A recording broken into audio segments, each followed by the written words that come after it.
जय जोहार। अपन देखा तो न्यूज़ प्लस 21 में हूँ अपन के संग ललिता चक्रधारी। चलो एक नजर डालतन बिहनिया के 10 बड़े खबर में। 7 जनवरी के कोरबा ही केंद्रीय गृह मंत्री अमित शाह विकास कार्य के लिए जायजा। बिहार में नकली शराब मामला के मास्टरमाइंड दिल्ली ले गिरफ्तार। दुनिशा शर्मा केस में सीजान के कस्टडी आज हो सकत है खत्म, कोर्ट में पेश करी पुलिस। देहरादून में ऋषभ पंत ले मिले बार अस्पताल पहुंची अनुपम खेर और अनिल कपूर।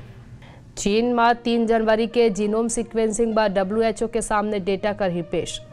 गुजरात के नवसारी में भीषण सड़क हादसा, बस कार के टक्कर, 9 लोगों के हुई मौत।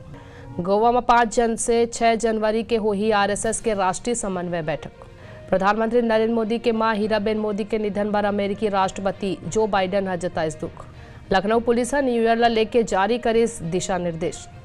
हरिद्वार पुलिस ऋषभ पंत के कार हादसा में लूट के एंगल खारिज करिस। ऐसा तमाम जानकारी ले लगातार अपडेट रहे बर देखते रहो न्यूज़ प्लस 21 आपन के हक के बात।